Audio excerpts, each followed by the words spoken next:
Pria itu menajamkan jarinya, hingga dagingnya hancur. Dia ingin membalaskan dendam pacarnya. Tidak ada sidik jari pembunuh baru yang tidak meninggalkan bukti. Akhirnya menunggu hari untuk keluar dari penjara. Pacar Tie Tang datang menjemputnya. Lihatlah pacar yang memiliki perut besar. Hati Akiat hancur, air mata mengalir. Bajingan yang memperkosa Xiao Tang. Dia dikirim ke penjara selama beberapa bulan. Sudah waktunya untuk balas dendam. Nama depan adalah petugas polisi Xiao Ding.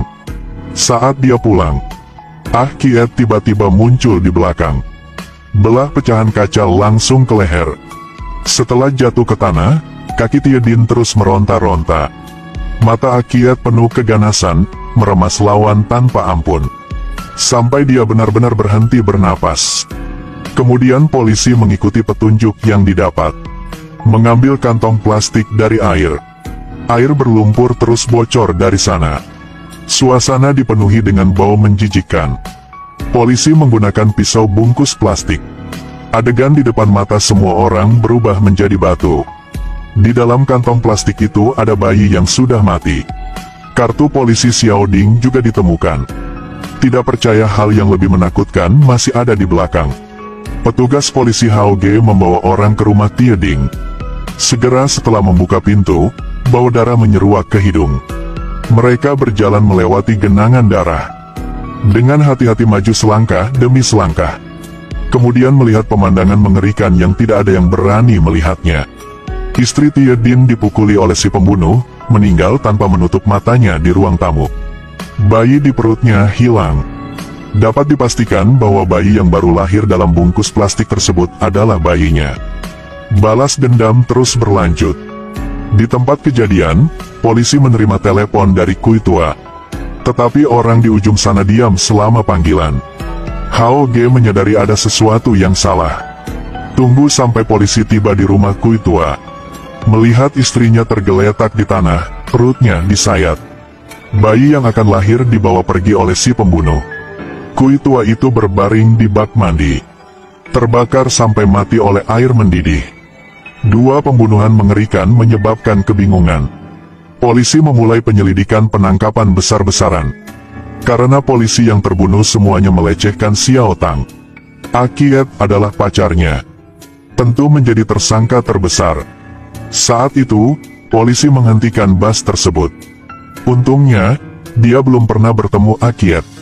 Pikir akan keluar dari tes ini. Tanpa diduga, Hao Ka tiba-tiba muncul.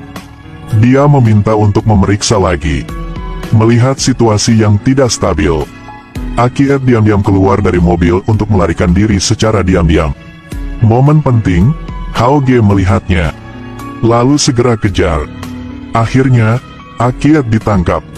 Tapi balas dendamnya tidak pernah berhenti. Sebaliknya, semakin intens. Di Nguyen Lang, Hong Kong, terjadi pembantaian hati nurani terus-menerus. Dua wanita hamil perut dibuka. Tersangka ditangkap. Tapi Akiat karena dendam mempertajam sidik jarinya. Tidak ada sidik jari di TKP. Polisi benar-benar kehilangan kesabaran. Marah dan menendang Akiat. Tarik sabuknya. Ikat kaki Akiat. Ambil jarum sepanjang 30 mm. Tusuk perlahan telinga Akiat. Rasa sakit di hatinya membuat Akiat mau tidak mau berteriak keras. Pikir trik pemaksaan yang kejam ini akan membuat Akiat mengakui bahwa dialah pembunuhnya. Tanpa diduga menghadapi pertanyaan Hao Ge, Akiat menolak untuk memuntahkan sepatah kata pun. Ada banyak metode penyiksaan untuk mendapatkan pengakuan. Hao Ge mengambil sebuah kotak untuk menyebarkannya di atas meja. Keduanya memeluk Akiat dan langsung mendekatkan wajahnya. Ingin menikam wajahnya. Meski begitu, Akiat tetap menolak mengaku. Tidak bisa menyiksa Hao Ge dengan sangat marah.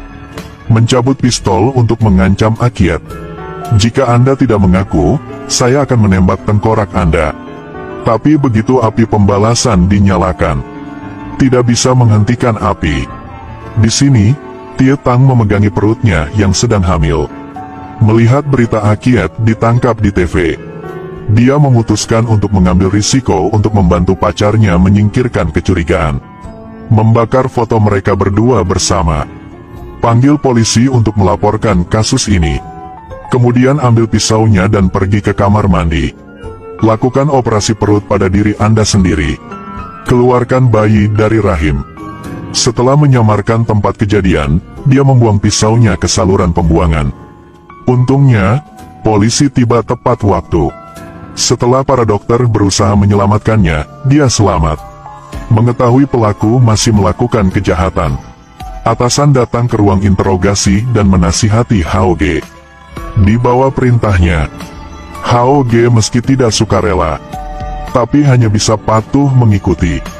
Tapi di hati HOG tahu betul, Kiat kembali untuk membalas dendam. Mereka yang memperkosa Xiao Tang berada dalam bahaya. Dia mengatur senjata polisi. Kemudian hubungi telepon Penatuado. Ingatkan dia untuk berhati-hati terhadap balas dendam Kiat. Dan dia pergi ke rumah sakit untuk menyelidiki petunjuknya. Tentu saja, Kiat kini menyamar sebagai perawat. Mencuri polisi penjaga. Pergi ke kamar rumah sakit dan bawa pergi Xiao Tang. Saat HOG datang ke rumah sakit, baru saja melihat lift menutup. Buktikan bahwa Kiat baru saja pergi. HOG segera memberi perintah untuk mengejar. Di tempat parkir, dia memergoki Kiat pergi. Dua orang melakukan kontak mata. Kiat bergegas melarikan diri. HOG dengan cepat mengejarnya dan beritahu polisi Gohua untuk memblokir jalan. Kiat tidak menyadari bahaya yang mendekat. Di jalan pegunungan, ambulans berpacu seperti angin. Gohua terus menembaki kursi pengemudi. Ambulans kehilangan kendali dan menabrak pom bensin dan berhenti. Gohua mengangkat senjatanya dan perlahan mendekat. Buka pintu mobil dengan hati-hati. Tiba-tiba, pistol itu dicuri dan dijatuhkan. Kiat dengan kuat mengayunkan botol kaca di tangannya dan terus mendekat.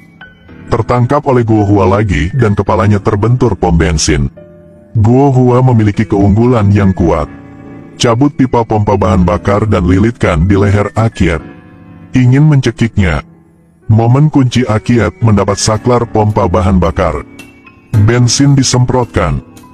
Berhasil lepas kendali. Kiat mengambil pistol di tanah. Setelah tembak musuh, bensin terbakar. Gohua segera lockout. Seorang Kiat menyaksikan dengan ngeri saat Kuok Hoa dibakar sampai mati di tempat. Pada saat yang tepat ini, sebuah mobil menabraknya. Kiat melarikan diri. Mobil di belakang menabrak tebing. Terbang jungkir balik di udara. Menabrak langsung ke Kiat. HOG mencoba keluar dari mobil. Mengejar Kiat, dia mengeluarkan tongkat polisi dan menebas. Membuat Kiat menumpahkan darah di sekujur tubuhnya tanpa sempat melawan. HOG berhenti bernapas. Naik ingin membunuh orang. Tak disangka, Kiat sampai di sebuah balok besi. Ketika HOG tidak berdaya, kepalanya dipukul. 5 polisi memperkosa Xiao Tang. Sekarang hanya tersisa 1. Keesokan harinya, Lao Do tiba. Melihat Xiao Tang terbaring di ambulans, dia tahu bahwa Kiat ada di dekatnya. Dia kemudian melepaskan tembakan ke langit, ingin Kiat muncul. Tapi menunggu setengah hari halaman rumput masih tidak bergerak. Do tua yang sakit mengarahkan senjatanya ke Tie Tang dan melepaskan 2 tembakan. Pada akhirnya, Kiat dengan tubuh penuh luka terbangun karena suara tembakan. Setelah lelaki tua itu melihatnya, dia menembak terus-menerus ke arah Kiat. Untung saja aku tidak menabrak tempat yang berbahaya. Kiat tergeletak di tanah. Pria tua itu perlahan bergerak maju untuk memberinya lebih banyak amunisi. Sulit dipercaya. Saat ini, pistol kehabisan amunisi. Orang tua itu marah dan membuang pistolnya dan berkata, "Kebencian berakhir di sini. Jika kamu belum mati, temui aku." Dia sama sekali tidak menyangka Kiat benar-benar hidup. 5 tahun kemudian secara kebetulan, dia melihat lelaki tua itu diparkir di TV. Tidak ada keraguan sama sekali. Kiat mencukur kepalanya. ambil pistol yang ditinggalkan lelaki tua itu tahun itu.